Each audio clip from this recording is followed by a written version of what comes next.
भगवान श्री कृष्ण कहते हैं कि अपने सभी धर्मों को और कर्मों को त्याग करके मेरी शरण में आ जाओ। 5000 साल पहले तब क्या ईसाई थे, यहूदी थे, बहाई थे, शैव थे, शाक्त थे, वैष्णव थे, आर्य थे। यहाँ कहा है सर्व अधर्मान परित्यज्य मामेकं शरणम। सारे अधर्मों को त्याग के मेरी शरण में आ। कर्म आधार मान करके हम अगर भगवान श्री कृष्ण के उपदेशों की भी बात करें तो क्या यहाँ पे कहीं ना कहीं पे कंफ्यूजन नहीं है कि एक तरफ तो भगवान श्री कृष्ण ने ये भी कहा कि कर्म कर्म के ऊपर पूरा एक चैप्टर है भगवत गीता में, और वहीं दूसरी तरफ अर्जुन को ये भी कहा कि क्षत्रिय का जो धर्म होता है उसको निभाओ, यानी कि युद्ध करना। ऐसे में अगर अर्जुन भी युद्ध नहीं करते तो शायद वो भी कर्मों के आधार पर छोड़ देते तो वो भी शायद पूरा नहीं होता। तो ये क्या कंफ्यूजन है, दो तरफा बातें हैं? नहीं, उन्होंने स्पष्ट तौर पे कहा कि देखो, कर्म जो है ना, कर्म की व्याख्या बहुत लंबी चौड़ी हो सकती है, उसमें मैं नहीं जाऊंगा। क्योंकि कर्म 3 प्रकार का है, कृत, कारित और अनुमोदित। कृत कर्म है जो मैंने किया। मान लीजिए किसी को हिंसा की मैंने, तो मैंने की। कारित किसी ने करवाई मुझसे। अनुमोदित मैं देख रहा हूँ, होने दी मैंने। अच्छा। होने दिया मैंने। कहीं पाप हो रहा है, मैं खड़ा हूँ, मैं देख रहा हूँ। कबीरा तेरी झोपड़ी, मैं होते हुए देख रहा हूँ, ये अनुमोदित है। फिर ये आगे बढ़ जाती है। अब 3 प्रकार की, एक ही हिंसा 3 जगह चली गई। फिर ये 3 कारणों से होती है, लोभ के कारण, मोह के कारण, क्रोध के कारण। पैसे के लालच में, है ना, लोभ हो गया। मोह हुआ, मेरी पुत्री को हानि पहुंचाई थी, मेरे पुत्र को हानि पहुंचाई थी, इस कारण से कर रहा हूँ। या मेरे पुत्र पुत्री के विरुद्ध पड़ रहा है, इसलिए कर रहा हूँ। मेरे स्वार्थ के विरुद्ध पड़ रहा है, इसलिए कर रहा हूँ। और क्रोध के कारण, मुझे गुस्सा है किसी कारण से बहुत ज्यादा, क्रोध में बुद्धि लुप्त हो गई है, इसलिए कर रहा हूँ। फिर ये आगे फिर हो जाती है, मृदु, मध्य और अधिमात्र हो जाती है। फिर उसके आगे ये कैसे फल देने वाली है। तो एक कर्म 81 स्थानों पर चला जाता है।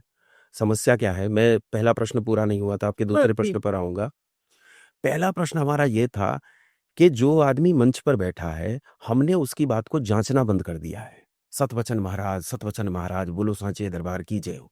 ये जांच परख नहीं की कि दरबार सांचा है कि झूठा है।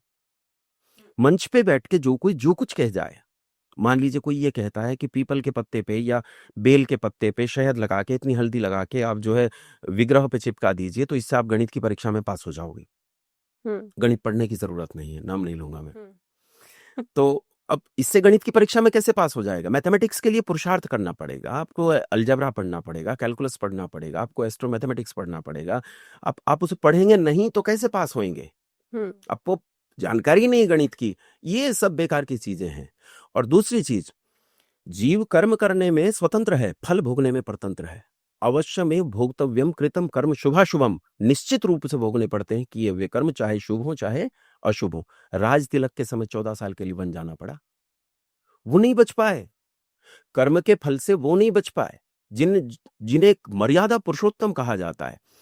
कर्म को आप मना नहीं कर सकते। श्री कृष्ण ने भी तो यही कहा है। श्री कृष्ण ने कहा जो किया वो भरेगा, जैसा किया वो भरेगा। और तू निमित्त है किसी कर्म के फल को देने के लिए। ईश्वर ही तुझे किसी कर्म के फल का निमित्त बनाता है।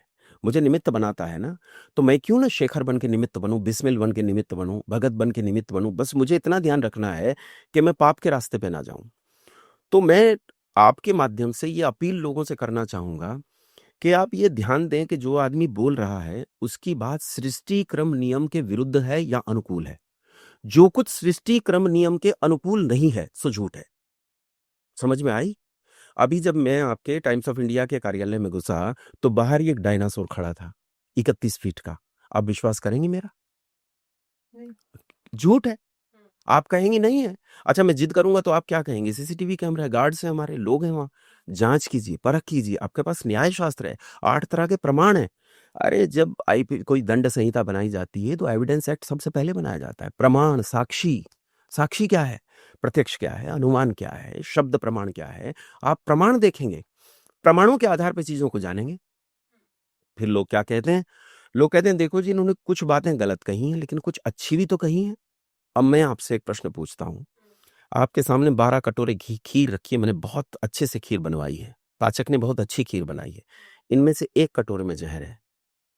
मैं आपसे कहता हूँ खीर खा लीजिए, लेकिन ये नहीं बताऊंगा किस कटोरे में जहर है, बस ये बता दिया कि इनमें से किसी एक कटोरे में जहर है। आप खाएंगी कि सबको छोड़ देंगी?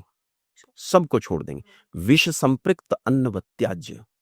ऐसा ज्ञान जिसमें असत्य मिला हो वो विष संपृक्त यानी जहर घुले हुए भोजन के समान त्यागने के योग्य है। यहाँ आप जांच कीजिए, सामने बैठा व्यक्ति, उसका आचरण आप देख सकते हैं, उसके वस्त्र आप देख सकते हैं। अभी हम लोग जब आ रहे थे तो मेरे साथ जो छात्र है वो कह रहा था, क्या उल्टे सीधे कपड़े पहन के चल पड़ते हो, इतना बड़ा ऑफिस है, वहां जाएंगे तो कपड़े ढंग के होने चाहिए, ना प्रेस करते हैं ना कुछ करते। कपड़े कौन देखेगा मेरे, कौन देखेगा? मैं बहुत सज्जा के कपड़े पहन के आऊँ, बड़ी चमकदार टहन फहन कपड़े पहन के आऊँ। अभी वो बिटिया आई थी तो कुछ करने के लिए, तो मैंने कहा बेटा इसके बिना काम चल सकता है क्या? चल सकते है तो चलाओ। हाँ, इससे कोई वैसी समस्या हो टेक्निकल तो वो देखो।